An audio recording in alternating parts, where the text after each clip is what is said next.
All right, everybody, welcome to the Raw recap of April 7th, 2025. Now, the show started off with the contract signing to make everything official for the triple threat match at WrestleMania for Rhea Ripley, Bianca Belair, and Io Sky. And of course, this is a contract signing. Nothing went smooth. Everything went wrong. Rhea and Bianca, of course, started duking it out. Io got pushed out of the way, disrespected once again. And by the end of it all, Io did a springboard off of the top rope with an insane kick to Rhea Ripley, pushing her into Bianca Belair, and then Io got right out of the ring with her title, and that pretty much sums up that contract signing. Now after that, we had Lyra Valkyria versus Bayley. And of course, Lyra comes out on top. Now, after that, we had a backstage segment which started with Bert Kreischer as their celebrity special guest for the night.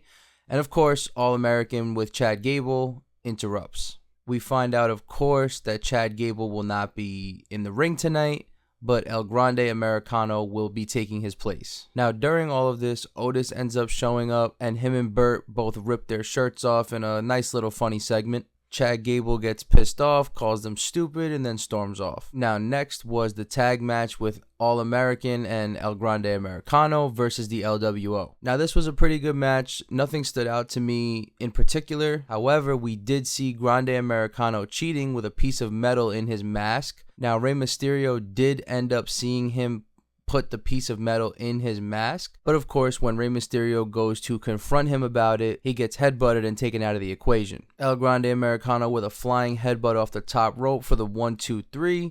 All-American wins the match. No surprise there. Now, later on in the night, we did get a backstage segment with Rey Mysterio and Raw GM Adam Pearce, where we then find out that Rey Mysterio will be versing El Grande Americano at WrestleMania. We also get another backstage segment with AJ Styles, and pretty much he said that his experience is going to lead him to victory at WrestleMania against his opponent Logan Paul, but then we get an interruption by Karrion Kross. He ends up telling AJ that we need the AJ Styles that's going to get the job done, which then pisses off AJ Styles a little bit, and we then find out that they're going to have a match next week on Raw where AJ's going to show Karrion the AJ that he's asking for. Next up, we get the amazing promo of Gunther and Jey Uso. Gunther's music hits, he makes his way to the ring, and before he could even get a word out, Jey Uso's music hits. Jey takes a little bit to come out, but he does come out through the crowd, but he's not his normal self. You could tell he's way more serious. His demeanor is just way different than what it usually is. He's wearing an all-black outfit, and you could tell he means business. He walks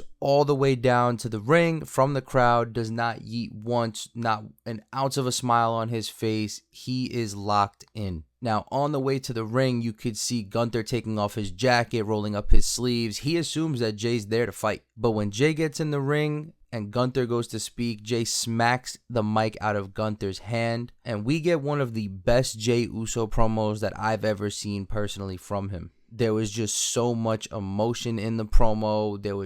It was the little things that really made a big difference. The facial expressions, his hands were shaking. You could tell that this really meant something to him. He starts off the promo by asking Gunther about his mom and what he talks to his mom about when he speaks to her. He then moves into the fact that Jey had to speak to his own mom last week and tell her that his brother was in the hospital with 15 stitches in his forehead. We then find out that Jey admits to being scared of Gunther this entire time. But he said that he pretty much had a revelation last week while he was tied up to the rope and Jimmy was unconscious with blood everywhere. And he said he realized that he is no longer scared of Gunther, and he makes it very clear that he's going to take out Gunther at WrestleMania for his family, and he's taking the world title. Now, I also noticed in this promo that Gunther looks way more serious, and he looks honestly a bit worried.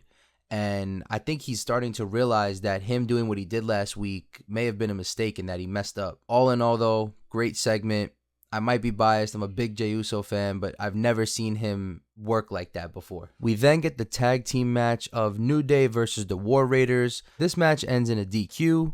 Xavier Woods went ringside, brought a chair into the ring. Ivar tried to take the chair out of his hand. He ends up getting the chair, but he ends up hitting Xavier with the chair, and unfortunately the ref had seen, so the match ended in a DQ based off of that. So the War Raiders keep their titles, however technically lose the match. After the bell rings, Kofi hits Ivar with a chair in the back, and a big brawl starts. Kofi and Xavier pretty much just double team Eric the entire time, and it's just a beatdown from here on out, and it ends up with Eric set up in a chair and Kofi Kingston on the top rope ready to break his neck, but the security ends up coming into the ring and breaking everything up. Next up, we had a great match of Penta versus Dominic Mysterio, which Penta ended up winning. But at the end of the match, Carlito attacks Penta from behind, and the beatdown starts there. However, Braun Breaker's music ends up hitting.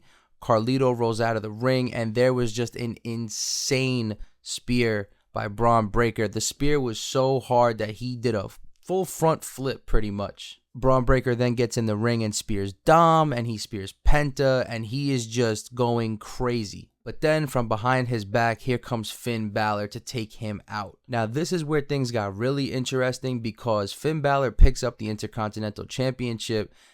He yells at Penta in Spanish, and then he looks over at Dom, but then he raises the title. So that's a pretty interesting dynamic that's going on there, kind of further playing into the Judgment Day splitting up, or at least Finn Balor. But after that, Braun Breaker goes for the spear against Balor, but Balor rolls out of the ring and gets away. And of course, to finish off the show, we had the segment between Paul Heyman and Seth Rollins. Now this started off with Paul Heyman making two things very clear. Number one, that he will always be loyal to his tribal chief Roman Reigns.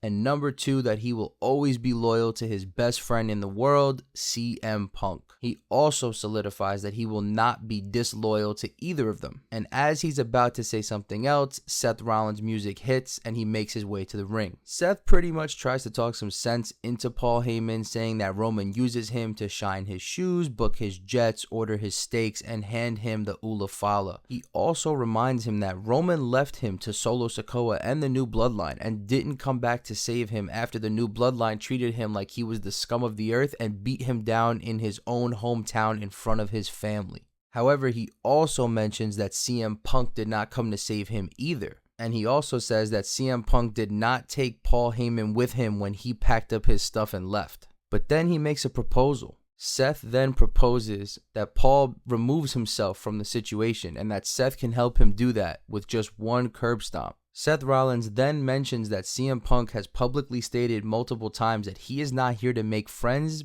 he is only here to make money. And then he questions Paul Heyman's worth. Seth starts getting physical with Paul Heyman, pushing him. He even goes as far as to slap him, before Paul Heyman can then get in his face and say, "Do not ever touch me again." But of course, Seth gets even more physical, grabs him, and puts him in the corner. And then we get CM Punk's music hitting. Punk runs down the ramp, comes to the rescue to save Paul Heyman.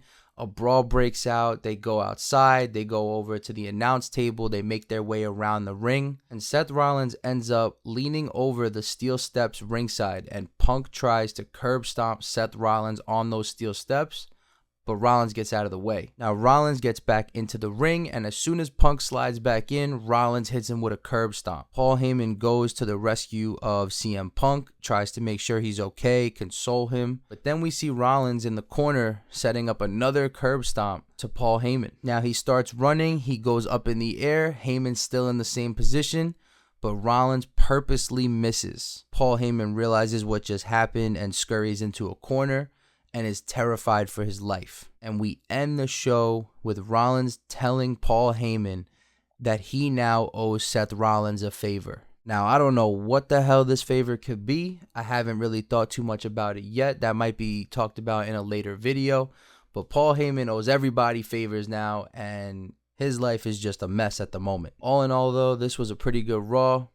I'm not disappointed with it at all. There was some low moments, but there was a lot of good high moments. But we're also a little over a week till WrestleMania, so everything's just kind of setting itself up for Mania, so I'm not really mad. Thank you for clicking on this video, taking your time to listen to this recap. Comment down below, let me know what your favorite part about Raw this week was and who you're looking forward to at WrestleMania. And if you enjoyed this video, hit the subscribe button. I'll see you in the next one. Yeet!